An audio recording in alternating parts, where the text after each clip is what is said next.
Time now to take a look through the international newspapers, and for that I'm joined by Katerina Vitosi. Hello, Katerina. Hello. Starting off in Pakistan and a look at what the papers there are saying about the anti-US protests. Yeah, this is a story which is across all, well, indeed the majority of the Pakistan front pages. Let's take a look at the Pakistan Today, the front page there. Very striking picture of the protests around the US embassy with regards to this perceived anti-Islam video, this film that's been created in the US. The tone, although this is a factual piece, it's very interesting to see the tone taken by Pakistan Today, like their editorial line, very violent language, adjectives like this hate-mongering film. They talk about blasphemy and rage. Inside the paper, they have the title there. You can see slit their throats. Unclear whether this is something that perhaps the demonstrators have been saying. The paper doesn't go on to sort of be precise about that. But so you get a sense of it's very much a reflection of the anger that is being generated in Pakistan with regards to this film. And the paper also goes on to have a little look at the Indian government's response.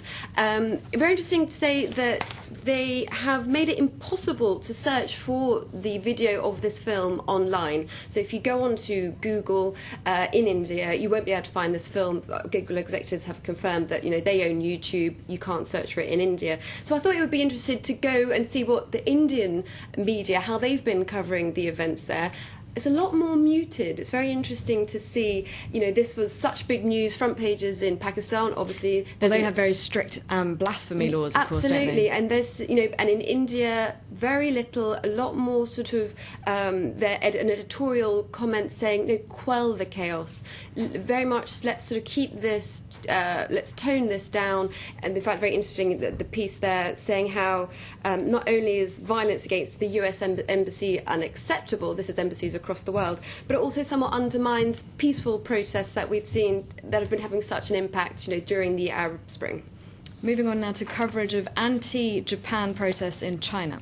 Yeah, this is the front page of the Wall Street Journal Europe edition. China protests against Japan gather steam. A very striking photograph of a protester in China throwing a canister of tear gas back at riot police.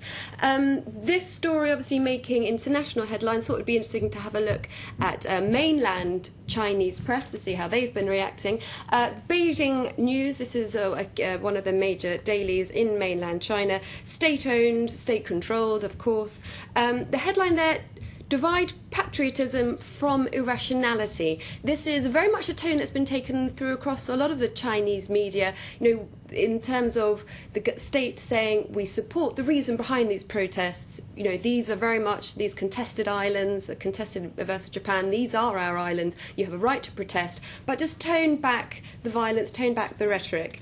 Then interesting to have a look across at Japanese press, what they've been saying. Japanese Times say this could be a bit of a double-edged sword by the Chinese state sort of tacitly condoning these protests. At the same time, the Chinese leaders could be getting themselves into a bit of trouble. Could these protests backfire, become one protest could lead to another? And a quick look at coverage, of course, the topless photos, the Kate Middleton. Oh, yes. British media have been going crazy about this across the weekend. We see the majority of front pages still on the story of the topless photos of Kate Middleton. Daily Telegraph talking about the criminal investigation that's been launched today in France. The Sun also, the British tabloid, The Sun, they call it a Kate crime. Very much a sentiment of hands off our girl, these topless photos. The British media very much still confirm and resolute in their stance that we are not going to publish these photos, and as you can see, the Sun there backing that up. Right, they're not normally that kind. Well, not to everyone, are they? No, but the heroine of our time and generations in Britain, it seems. All right, thank you very much, Katerina.